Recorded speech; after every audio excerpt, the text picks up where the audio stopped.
This is Irene Andrew, Program Officer in the Community Initiative. I'm joined today by my colleague, Mina Kim, as well as Kathy Bitteti, the project lead and lead author for the By Artists for Artists, Makers, and Creative Entrepreneur report that we're going to be discussing today. Kathy's going to give us an overview of the report, some of her findings, and we're going to talk about an event that we have coming up at the State House, Artists Under the Dome, that some of you might be familiar with, at 10:30 on Wednesday, November 14th from 9:30 to 2 on Wednesday, November 14th. And Kathy will talk a little bit more about that event as well, and folks that are being receiving awards and such. So please stay tuned. And now I'll hand it over to Kathy. Hi, everyone. Thank you for listening to this wonderful webinar, and thank you, Maureen, for having me, and the MCC, who's been a great partner on this effort, actually. Their survey was done in 2017. It was a huge grassroots effort to get the word out to the field, and the MCC was a big part of that, along with the local cultural councils.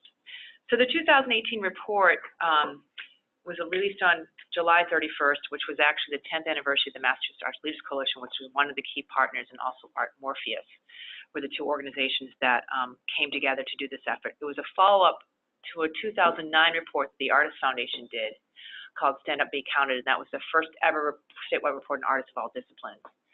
And Leora Beer, who founded Art Morpheus, myself, and David Galliel were part of that effort, and we were part of this effort going forward. So there's continuity and that type of the team.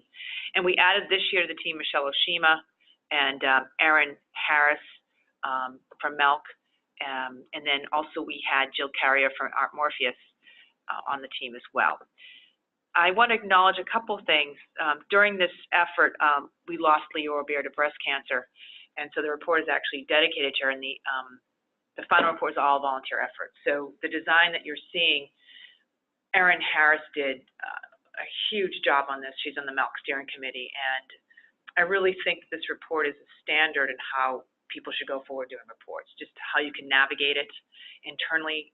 When we were looking at reports for the data, it was really hard to navigate them online, and this is really done so you can navigate when you're in the document. So I want to point that out. And her design is just beautiful and elegant. And there's a lot of information she had to figure out how to tell the stories into a lot of graphs and numbers and tables. So, and also how we're going to tell that story for people who were PhD level and people who just want to get an overview. So that's how this report works with the navigability on that. I also want to acknowledge a funder that funded the 09 report and project, and this one was the Blue Cross Blue Shield Foundation of Massachusetts. And we are very grateful to them, because that also gives us a different level of standing, since they are a very major funder for healthcare. Since both reports really look at healthcare and how it impacts our community, and it has actually helped.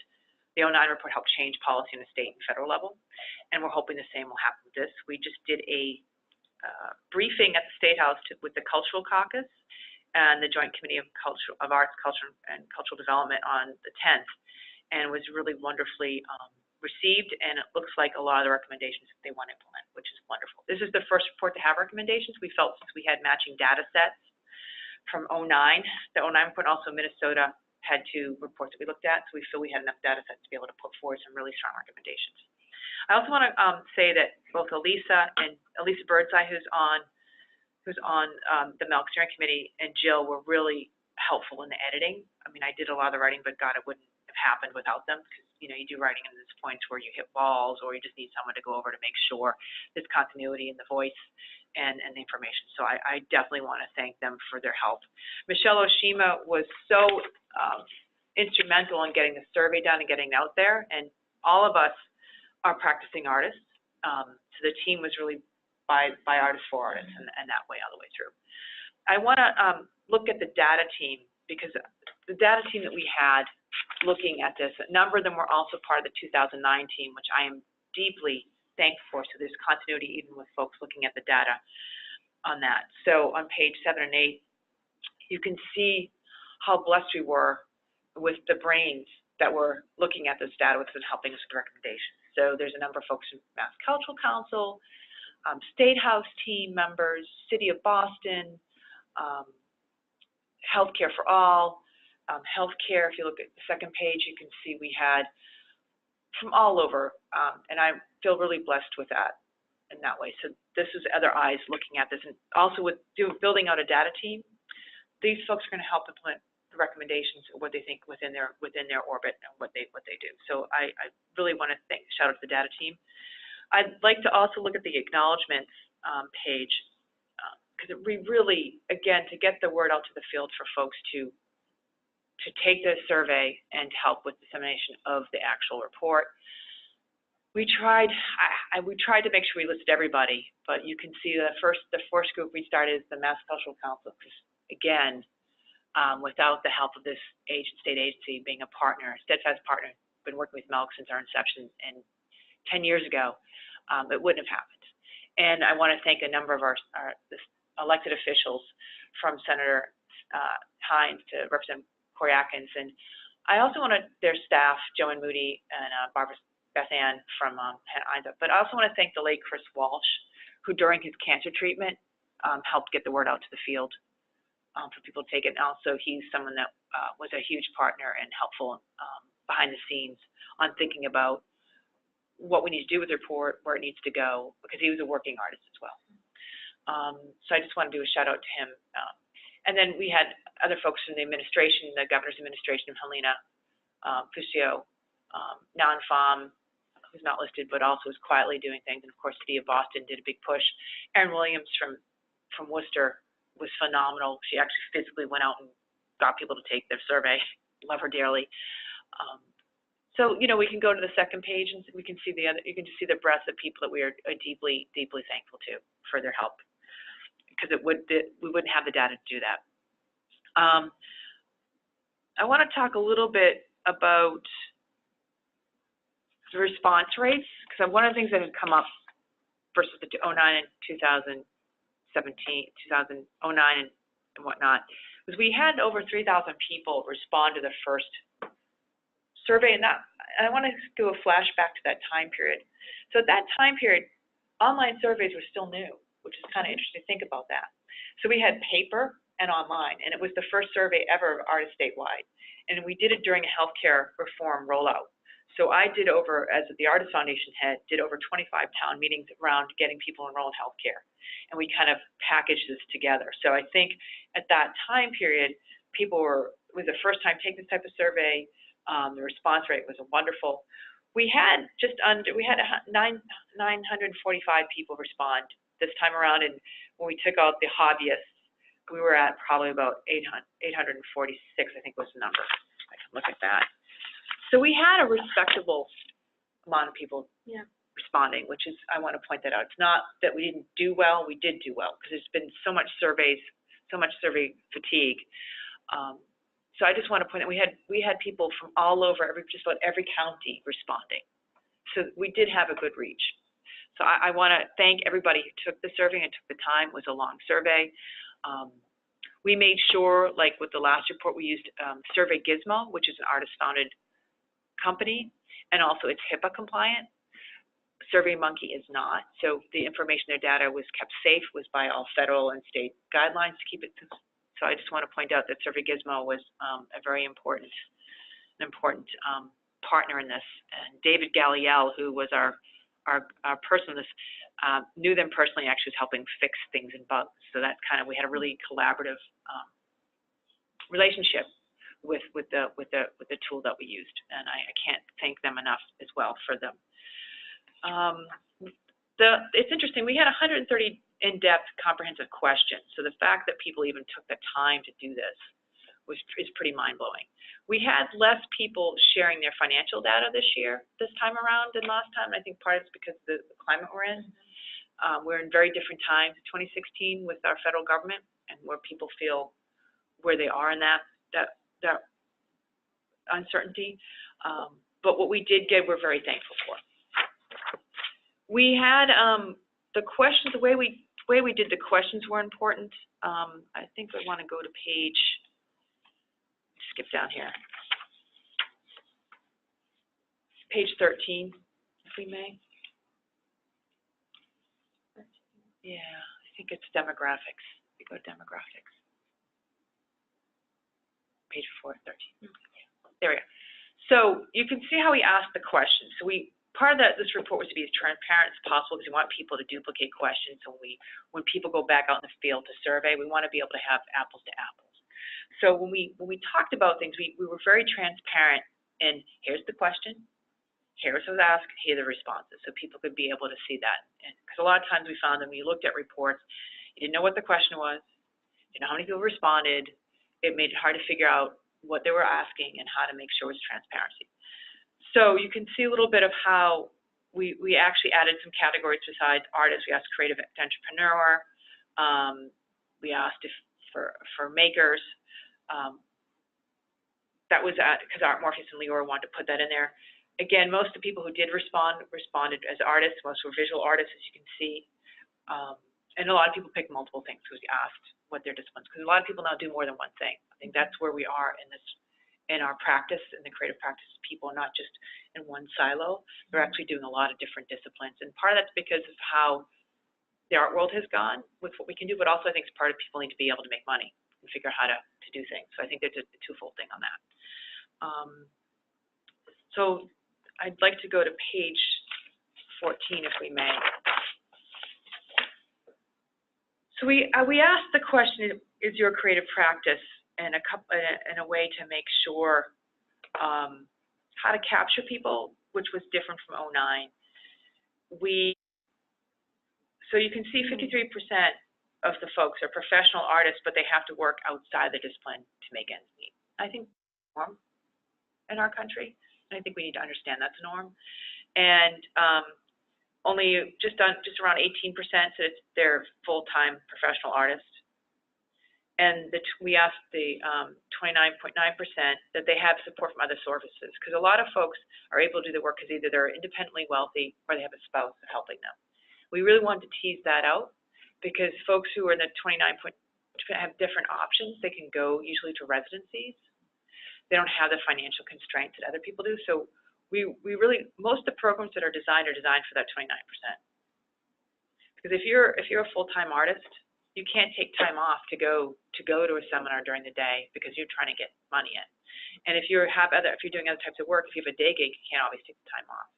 So really, we're not designing programs that need to be designed. We need to kind of relook at that. That's why we asked the question this way. It's really important we talked about that. And because I think that's a real area of right when we talk about that in the recommendations that we need to really get at. If we're going to really support artists in our country, we need to figure out how to do it better.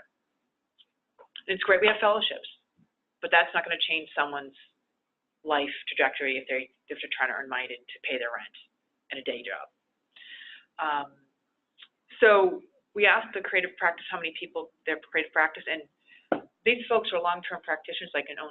So these folks are dedicated to the sector. And I think that's really important to point out that these are long-term practitioners, and they haven't given up, which is great that they're still at it, and they believe in it. And so if we can figure out how to help them better, that would be great because they're in it. They're not giving up. We also, if we go to page 15, you can see they've lived here for a long time too, and that there's some people who are thinking about leaving because of housing costs and whatnot. And you can also see where our clusters were. When you think like 27 responses, right, that's a cluster. So you can tell that we had a lot of people, since we had 846 people responding from all over, which is great.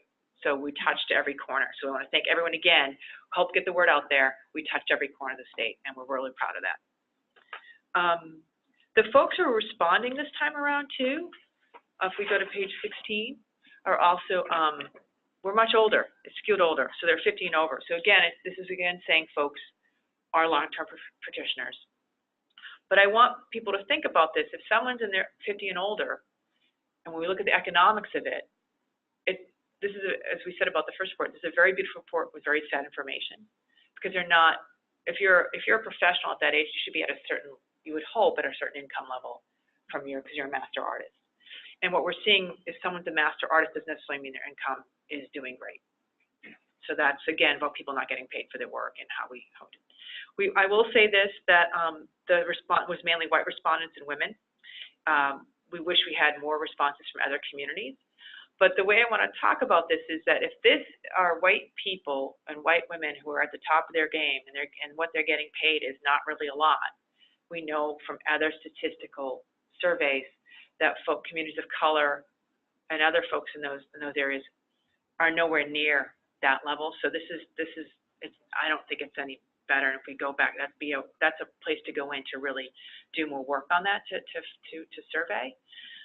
We asked the question around race and ethnicity in two different ways because our survey data team and the team that people that helped us on this really hated how the federal government asked that question. So if we go to page 17, they really hated this. And I don't blame them because it doesn't really capture, particularly folks from the South Asian community. So it'd be page 17, I think, yeah. No, that's 17, yeah, that's right. So if we go to 17. So we did ask the standard question. But we also asked people to self-identify. So one of the things we're thinking about in the recommendations is how to really get at this better so communities want to respond. But we still need to get the federal data because you want to be able to line up with Fed stuff. So we recommend two or three ways to ask the question so people can have more ways of feeling comfortable and saying who they are. So that's a little bit of that, particularly, the way they lump people together for white, Middle East or North Africa. So I don't know why that's that way with the Feds.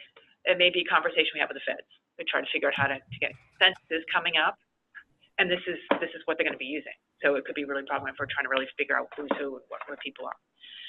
So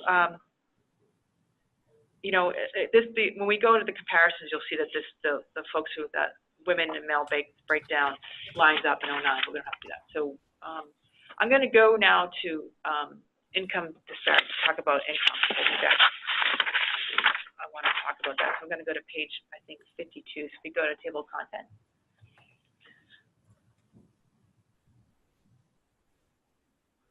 Go to income.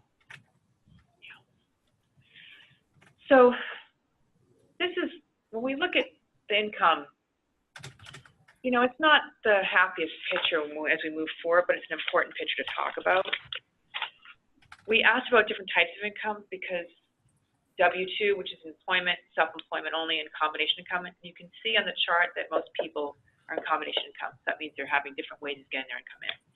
What we found in 09 was that folks with combination income were being discriminated against when people looked at income for need-based programs. And from the 09 report, we got that to change for healthcare reform on the national level. So now they use what's called modified adjusted gross income, which takes into account business losses. Before, when they just do gross income, and you had combination income, they would just zero out your loss. So people were actually being penalized. So this is important, again, to prove that most people in our community are in combination income sources. So when people do surveys, or in our community interested anywhere in general, they should ask for this income bracket. So I think more and more people will be in this realm. And we need to prove that it's important to change how income. So that's an important thing. I just want to point on that. So if we go to page 22, just a quick overview, you can see, I'm not going to spend a lot of time, but you can see that people, how they gather their income. We asked another question to get it two ways and where they were on that. So you can say 27% said almost entirely not related to my creative practice or business. Supplemental, 30% said their creative practice provides some income. So that's just so you can look. Sorry, I'm going to cut you off, Kathy. If you joined us after. Oh, hi, thanks for joining us. One, thank you for joining us. And two, if you can please mute your phone and computer, that'd be great. Thank you. So we're on page 22 of the report. Sorry if you joined late. We'll recap maybe a little bit later. I wanted to go to page 23 next, if we may. We were truly trying to drill down to figure out, because we know anecdotally, and we knew from 09 that a lot of artists are not paid for their work at all, if anything, and that our industry is based on free labor. So page 23, we asked the question, and we can see that only about 18% said they are always paid at a fair market rate. That's not good. That's not good. So this is an area that Malk has been working on, and our recommendations are to really ask funders, patrons, and people to start really asking the question if artists are being paid for their work and fairly. The other piece that I want to bring up that's not on this page is that a lot of times, particularly in our saturated higher educational saturation is that a lot of times student labor is used to undercut professional artists, and we need to stop doing that. We just really need to stop doing it. So Malk's pushing on. You can also see that we asked if people had a business loss or gain, and almost 45% had a loss. And that's not uncommon. We look at 09, we do that when we're going to look back at 09 data. This is the norm for artists to have a loss because they pay so much to make their work happen, and they don't get paid. So this particular page, page 23, is really an important page for advocacy and for artists to really be able to point to it and say, I need to be paid for my work. So I just want to talk about that. I want to go to page 24 about the social. I'm just going to look at the chart, the beautiful charts. And again, I want to thank Erin Harris for her design and her chart design, because we had to make sure when people print it out in grayscale that it printed out right. Most people are going to print out in grayscale. But we're saying that, you know, it's a mixed bag. About almost 40% of their income increased, but the other ones, we're not having as much movement as we like to see because we're supposed to be in prosperous times now. So it's okay, but it's not great. So this is an area that, again, we can really work to push on. I want to go to page 26, if you can skip over 25. Okay, so this is a work of art that Erin did for this income chart. It's a very complex chart, but I want to point to the gross income section where you can see the median, which is what we're going to use because that takes off the high and low ends. So that's going to, is $38,000 a year without hobbyists. Again, I want to point to the people who answered these questions were mainly over 50, have been doing their practice for a number of years. That's not that great. So if we go to the next page, I want to go to the federal poverty level chart to show this. So for individuals, they're between 300% and 400% of federal poverty, which means they're eligible for need-based programs. So this is just kind of a window when we look at what this is. Massachusetts is supposed to be better with wages. So this is not great. Not great. So there's room for improvement, a big time. Again, I think if we can get people paid for their work, that could help them. So I think people are probably taking jobs that they have more flexibility to be able to do their art, which means you have loss, you have income losses. Because there's a trade-off with that. There's a big trade-off. And one of our recommendations, MIT is a model employer because they like to hire artists and support them in their endeavors. They have an Artist Beyond the Desk program. One of the things we'd like to push out, we talked about the State House at the hearings, like we'd like to have more employers embrace that kind of a model to be supportive of their artists that they have on staff. I think that's one way to go, because I don't see artists not being able to work, because I don't see our government in general supporting artists like in Europe that do. So the models are, we think, making sure people are paid fairly and employers embracing their artists that they have on staff and hiring them. We make great workers, but also know that we also do great stuff. So that's a little bit more to talk about that. My next section I'd like to go to is civic involvement, which is, we go back to table of contents, hit civic involvement. How wonderfully you can just navigate this. We vote at high amounts. We are a voting bloc, which is great.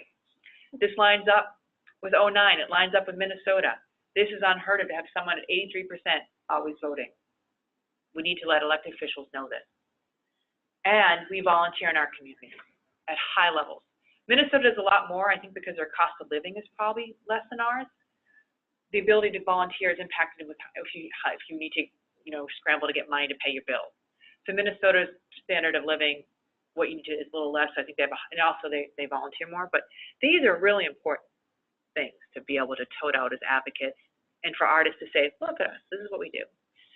So one of the things we wanted to think about this was the recommendations is that, A, we need to really use our muscle as artists in the voting arena.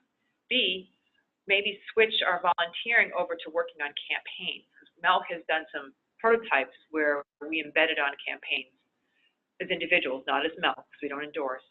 And that's how we got policy into candidate campaigns and then elected into actual action items. We also think that we should run for office. Chris Walsh is an example of that, and the fabulous, wonderful rep from Worcester, Mary Keefe, is a practicing artist. The more people we get elected, because we don't have to work anyway, the better we're going to be to making our issues being heard. So that's the civic involvement. One of the things we came out when we think that advocacy groups and people who are trying to run candidates should look at our guys to run for office. So I just want to put that out there. If you're thinking about it, do it. We should figure out a way to support you to do that for city council, school committee, state rep, heck, nationally, go for it. I think we have a lot to offer, and we should, because we're highly educated and we care, and we know how to, we're resourceful, we know how to work with limited resources, and we're smart. So that's what I'm putting a plug up there. Think about it. If you're listening, go for it. I think the next one I want to go to is healthcare. So if we go back up to table of contents. Yeah, health and wellness, yeah. So retirement's not a pretty picture. We have about 30% of the people, I'm one of those people who don't have a retirement plan, because if you're at jobs, nonprofits a lot of times don't offer it, or you're cobbling or doing multiple part-time jobs or in and out of workforce due to pursuing work. This is an area that we think is ripe for action. And we know the state treasurer has a program for people to get retirement. So we're thinking maybe to join up with her to figure out how to roll that out so people can start thinking, even a little bit, start thinking about what to do on that. The healthcare coverage was really interesting this year too. And we're not sure if it's because of we had people over 50 and a lot of over 60 were already Medicaid, but most had insurance. Only 2.6, again, only 20 people was a smaller sample size. The state of uninsurance was 3.7%, so we had a really good rate.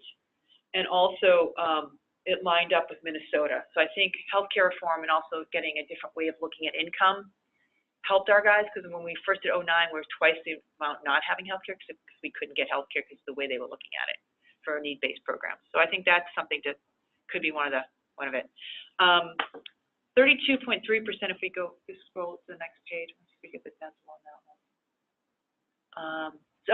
So a lot of people were confident they're going to have health insurance, but some not so much. I think because given the times of what's going on nationally with the ACA, the federal healthcare reform, which everyone's kind of worried about, but luckily we have a really good, robust state program. I do want to say that's alarming on this page that over half had been out with insurance as an adult. That's a big number. So you can see that our folks have had problems getting healthcare and maintaining it at some point in their lives. That causes a lot of people in healthcare and advocacy groups to pause, because that tells you a number of things about the population. It tells you that income insecurity is huge.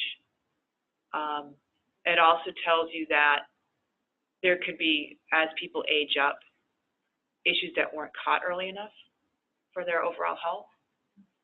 It also tells that this may not be a one-off. This could be something that they're going to be facing in the future. So that little chart can tell you a lot. Let's go to page 30, if you may. Thank you, Reen, for doing all this. She's the person behind doing all the mastering of this. So we had asked, this is the first time we had asked around, they were able to get, if they understood the Affordable Care Act, and a lot of people we realize don't understand it, even though they're highly educated. So if our guys don't understand it, then a lot of people don't understand. So we still need to more work on that. We did see that a lot of people were able to get their doctor care, 45%, but we should really up that. We're supposed to be a state that has better healthcare access. So this isn't awesome, it's okay. So this is problematic when you think nationally, right? If only 45s can always get it, and we're supposed to be a great state for healthcare, there's obviously some issues with some connectivity there. If you go to 31, this is the first time we asked about mental health and occupational health. And you can see that we need to do better on that, basically. 20% did not get the help.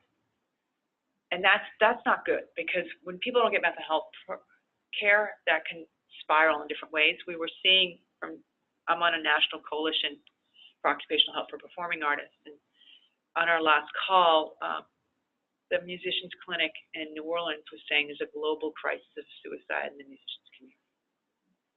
And this comes from mental health. And now we're in a very uncharted territory with our country. People are really feeling a lot of angst, but our whole industry is based on rejection.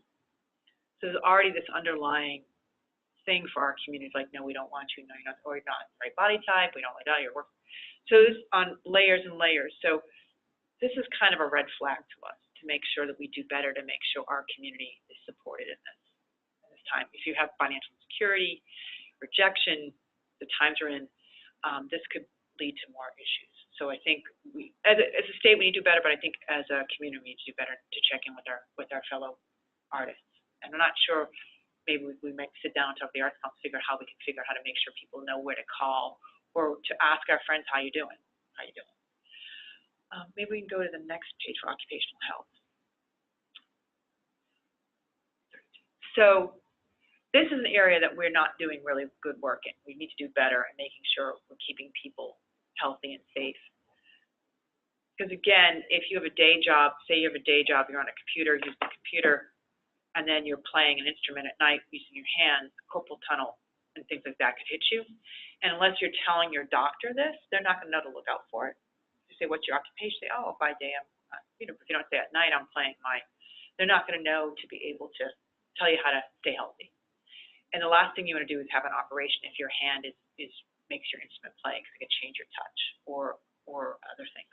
So this is an area that we think we could really do some really good work in, and we also want people to do surveys for artists to make sure they include mental health and occupational health questions. So the only way we're going to be able to get as we document it better.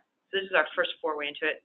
The good news is the healthcare providers here in Massachusetts are really interested in occupational health, which you're kind of like, oh, this is great. So, keeping dancers healthy as they age up, how do we make sure they stay healthy? And as things do happen to their body, how do we make sure we treat it well? Is acupuncture a better way to go? Can we make sure it gets covered? Chiropractic, So these are, also how do we make sure that artists using materials aren't hurting themselves? Because a lot of times something's not toxic, it's based on an 8-hour workday. So if you're using it more than 8 hours or a day job and at night at work, or you're doing, because you have the weekend, because you can't work to do all your work and you're using this material, you're doing 2 all-nighters, it could cause some issues for you that you're not even aware of. So these are things we need to think about how to get that information out there. I'd love to see us have a website where there's information to figure out. I can help, maybe we do a partnership that way with MCC to figure out, here's some basic stuff, here's what you need to do. And also then work with healthcare providers and primary care people to ask the questions. We ask questions like around domestic violence, like, so are you a working artist? What materials do you use? So that would be helpful for people to know how to do that. So that's kind of an area we think that's really ripe for more discussion. I'm pretty excited about that. You do say a lot of ums, you're right. I'm watching our ums here. So the professional development, we're not going to go to that page. I'm going to talk a little. I'm going to use Jill Carrier's notes. People really needed services, but they needed to be really affordable. So that's the other issue. And also it needs to be built so they can go do it. Because if they have day jobs, or if they can't take time away from their I'm a full-time artist stuff, we need to figure out how to get this information. So these webinars might be a way to do it. Think of, podcasts, ways to connect people with people in their community by social media could be a way to do this. So I think that's a little bit to think about how we get the services that they're affordable and they meet them at their needs. Affordability and being able to get to them, I think, was some of the main barriers on that. So more flexible, having scholarships and stipends for people to go to do. So instead of like paying people to be able to go would be helpful to folks. And I think a lot of times people just don't know there's programs they can go to. So there may be programs that exist that aren't necessarily tailored to artists, but they could still use those resources. So to figure, and also that mainstreams them in the population, because part of getting jobs and selling your work is meeting new people outside your network. So anytime we can mainstream artists into other sectors, I think is a great thing. And we also bring a lot of value to that, which I think is wonderful. I'd love to go to the comparison charts, because I think we go back to, for the Massachusetts one, because I think it's kind of, go to table of contents, and then go to comparisons and do Massachusetts, that's that one, So if we look at this, which is really exciting, and then I'm going to, we'll stop and if people have questions, then data lines up. So this is not, these are the bookends. So which is why we did the recommendations. So you can see that the breakdown's similar to women and men, and that breakdown with mainly men don't take surveys. I don't know what that's about. That's a whole other discussion. If we want to go to page 49, we'll just kind of go through them. You can see that this really lines up. I mean, again, we screwed a little bit older on this one, but over 50 was most of the folks. But you can see highly educated, long-time practitioners, so 50-50. So I encourage folks to go through this report and look at it. It's a wealth of information.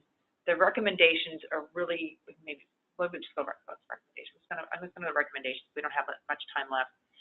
We really spent a lot of time on the recommendations, and really, we took a hard stance. You can see the quote. That's actually a quote that I said in 1994 in a report that we'll show here. This is true to do labor market structure. And this is, I maintain this, that we support the industry. It's on our backs. And maybe we can go to the reports. We can show the reports so you can look at the other reports. You can see. I don't know, you did a discussion on that, right? So we'd love people to, these are reports you could look at that kind of build off each other from 94 to 2009. This is the original report that we did to Congress during the first healthcare reform. And what's interesting about this, since that was before, you still had you would be blocked out of pre-existing conditions. So a lot of artists were going to healthcare for the homeless in Boston to get healthcare. Because they were living illegally in locked space at that point, and they were afraid to go to Boston Medical Center because they thought inspectional services would find them living there illegally. So that's why we partnered with them, and also the mayor's office with their legislator, Bruce Larsley. This is the first time, really, this stuff had been documented and talked about. Some of these factors. I think it was the only report that went in for this health reform. So this work builds on a lot of stuff. I guess it's kind of my life's work in some ways too, besides my artwork. But we really have a basis to go forward with these recommendations. That this is the people, again, we talk about people getting paid here, and that this the crux of it. If we don't get people paid for their work, nothing's going to matter. We can do all the stuff we want to do, but we just need to make sure people are paid for their creative work and paired fairly. So that's kind of what we've come down with. And I'd love people to come to, I think Irene is going to put up on the webinar the two-page handout that gives us like a cheat sheet on the recommendations. That should be there. And also, I'd love people to come to November 14th, Artists of the Dome event, 9:30, 2:30 p.m., 2 p.m., the State House. And I think we can put that up there too. We're the only state in the country that has this day where artists get to come up. And you can see we're actually having real impact. They're going to implement they want to implement our recommendations. They've heard us on stuff like the Ivory Bill to make sure musicians can still sell their instruments in Massachusetts. So we really have gotten some traction, and I hope people feel inspired by this and this use report too. I know that Nick Apostle and Fitchburg Art Museum is using this for their work on development. I know Aaron Williams is using it too. So this can be a real tool for people who are advocating for artists and trying to make sure artists. Yeah, so contact information, I don't think we have it. I don't have it handy. I will post it on the website. Yeah. As well as the survey and all the documents that Kathy's referring to. So yeah, so that's kind of where we're at. We could do a little, I think there's what? Yeah, so I mean, right now we can open it up.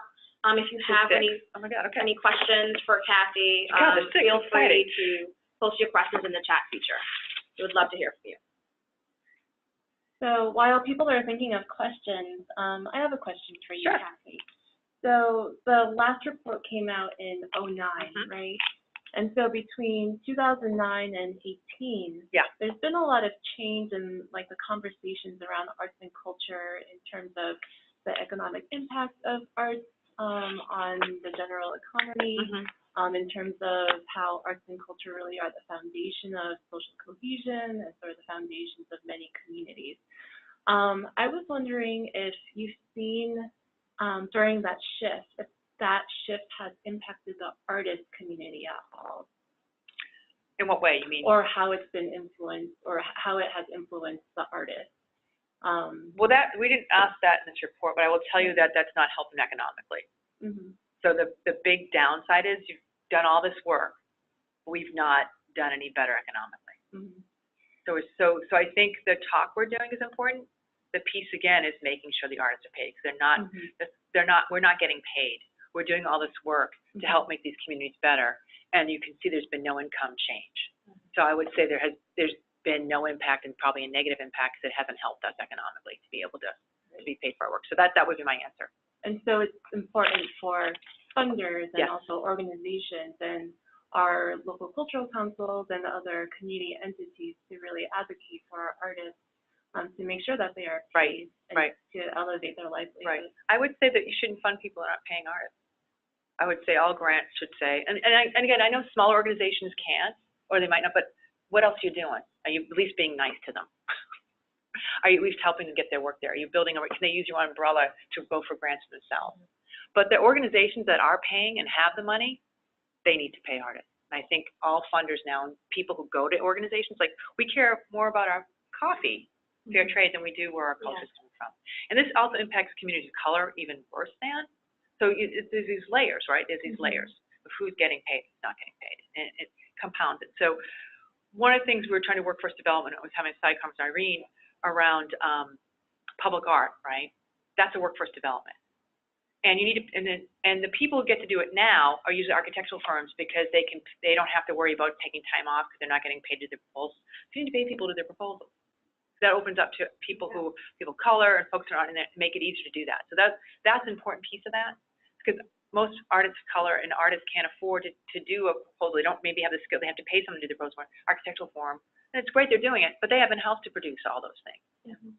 So when you talk about these layers, we say, oh, we're doing RFQ, you can get this money, but if you make it so you're not paying to do it, or they can't pay to do the resources, they can't compete. This is the other layers when we talk about how to make sure you're helping those communities be able to, that you're not creating programs that they can't reach the mark for. Does that make sense on that? So 100%. Yeah. Completely. And I think the MCC can play a really big role in that. But everyone can have a piece. Like, if you're in a community meeting and you want to hire, what are you paying the artist? Ask for the stipend. Make sure there's a stipend. And also pay them timely. Don't make them chase you for money. Especially if we're trying to get people to also not do reimbursement grants, because that means they're going to put it on their credit card, and if they wait to get reimbursed, and that can be an impediment too. Absolutely. So that we're trying to have people move away from that as well, particularly with artists. So does that answer your question? Okay, yeah. Thank you. Yeah. Do you have anything? Yeah, I would love for you to talk a little bit more about the outreach you did, and the people that helped you make this survey, and the communities that you worked with, and how to identify. You talked a little bit of the statistics of artists and creatives that work full time. Right. And also, can you talk a little bit more about the education as well, what that means for you as a creative person, as an artist, and being able to say, yes, this is how I identify, and how you found those people within the community? Well, it was a real grassroots effort, because this survey was under 20 grand. That's all we had for funding. So that's not a lot of money. We had no money to actually finish the report. So the main thing we hit was money, right? So, and then the other thing we hit was Leora got really sick. She got breast cancer, came back. So we weren't able to do the outreach that we did in 2009, just because of what the factors we had. But I will say the grassroots effort, people were really fabulous in trying to get people to take it. So I wish we had more than that. So I think the next time around, better funded, more partnering with more community reach people. We rode the wave with the ACA last time, like with the sort of enrolling people. So they were like, oh, you're helping us get healthcare. Yes, we'll take your survey. Yes, thank you. And yes, this will help us, and help us change it so they could get. So that's what we learned, is that we were underfunded, and there was other surveys that were done around the same time period that were overly funded, I would say, and I don't think it had the same impact. I think this is we've shared it. I would love people, what we need people to do now, anyone on this call, is to share this report with as many people as possibly nationally, because this is one of the few reports that gives these recommendations. I've never seen reports saying that we need to mandate artists being paid. They get close to it, but they don't say it. This one is saying, and we have proof that it needs to be done.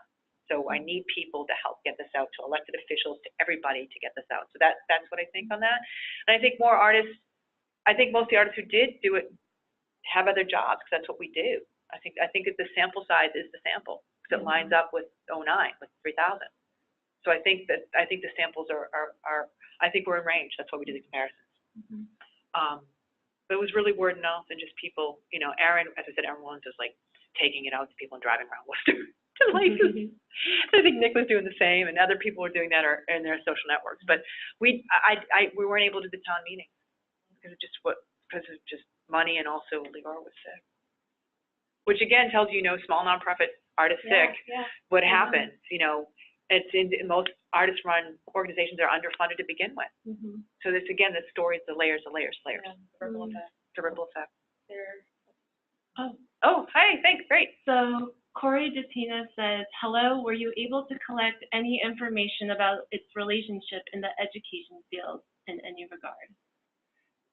Could you clarify, do you mean like as in teaching artists or as people who are adjunct professors, which mean the teaching field? Because we did do a whole thing on that. If you go, we can go to content.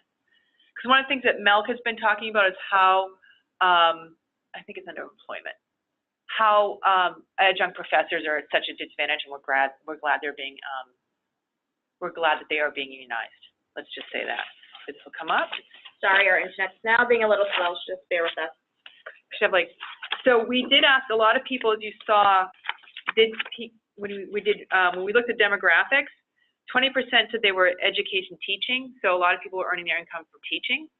And then those were required questions. As it went down, as the survey went down further, they weren't required, so we had survey drop-offs. And we didn't have the biggest sample that I would say on that. There we go. Is it loading? Okay. We're having technical difficulties. So I would say if you look through the findings section, and in particular, we did ask about teaching and where they taught, and if they did. Oh, actually, it's on page 30. It's on page 30. So we asked if people are teaching artists in K through 12, and you can see that we did have a bunch that said yes. So we did survey that, and as it went down, less and less people responded, which is totally understandable. So we can go to the next page since it's loaded in. Higher education. I think we had less than I had expected. We had less tenured professors, which is not surprising, right? Because most people aren't tenured anymore. They're moving towards adjunct. So we didn't get as much a sample as I was hoping for, but we had other samples to look at, because they've actually, since the unionization's been happening, the unions have been really going after this. We feel that I'm sad we didn't have many people, but I know that has really been a lot of work. SEIU has been doing a lot of work on this, so I'm happy that work is being done. So it's happening. It just didn't show up on this survey that well. But we did have a lot of teaching artists, so that proves that, again, a lot of people are making a living from teaching, and at least it sounds like they're getting paid, hopefully, and that's how they're getting paid, is that way. It looks like we have another question. Okay. So Corey was just saying thank you. Oh, great, thank you. I was curious if a lot of artists go into teaching to help earn income. The answer is yes. So what they probably do is they might go, teaching artists, it's a little different definition how we define it. So teaching artists may go teach at a community center, may do a workshop somewhere. I think a lot of that's because they get to control their intellectual property. If you do adjunct teaching and you're W-2'd for your job, your employer owns your intellectual property. So there's some issues, like if you design a course, a lot of times schools want you to upload your syllabus to their server, and they own it, and they can then have other people teach it. So there's some issues there that we're hoping the union's going to work on, because tenured professors don't have to do that as much. So these are the areas where the unionization is going to be really important for adjunct professors. And as a teaching artist, usually 1099. So again, your self-employed income, so you really get to control something. You actually can take deductions, and now under the Trump administration, they changed that W-2. You can't take as many deductions anymore for creative work or for supplies. So now you're going to want to shift it to 1099. And I think they've done it to break unions, quite frankly. I think that's a union strategy. So with the musicians union, we've been having conversation. Melk's been in conversation with part of our teams of the unions to figure out how to deal with that. So yeah, so teaching artists means you get to control intellectual property. You're 1099. You can write off and you're gigging more, so you have more control of what you're doing. And you teach they probably teach from anywhere from kids to seniors to maybe go in to teach something into a company. So hire an artist to come in and do workshops. Yeah. At your company. So just going back to surveys and outreach, I know several of our community partners have expressed interest in doing artist inventories or artist assessments for their immediate community. what would be some recommendations that you might provide? Well, in our recommendation section, we have a whole thing set up on that. We have recommendations. We'll see if it loads. If you go to recommendations, if you go down a couple pages, we have for future surveys. Let me see where it is. Maybe it's a little further. Maybe we skipped it. I don't know. Let's see. Yes, I think it's in general for surveys in general. Great. There you have it. We also have, they can go through our report and we can tell you what questions, because, when we put the data in, we gave you the question on purpose and said to check all apply or not. So you can take that. So that's how we design the report that way. So it tells you, yeah. I think it goes to 76 too, I think, right? 76. 78 maybe? I don't know, maybe it's, no, I guess. So yeah, so here we go. Yeah, so it starts 76. So I would say these are the questions that you do and how they ask about income. I think whenever you have to ask them, like, if it's because the more we can prove combination income is it, the way we can change. So I think any need-based program in this country should use modified adjusted gross income for everybody, because it helps farmers, it helps self-employed people, it helps people who have households where someone's a W-2 and their partner's a 1099.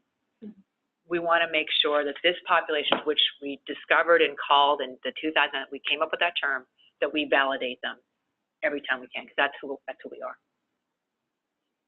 Well, this is great. I want to thank you again, Kathy, for your work and commitment and dedication to this work. Thank you. And being a great partner to the Mass Culture Council. For those that joined the convo a little later, I mentioned that this will be on our website, as well as the other reports that Kathy mentioned, and we'll make sure that it's included. We'll also include the Artists Under the Dome information as well. So thank you for taking your time out of the day to join us today, and we'll see you next month. Thank you, everybody.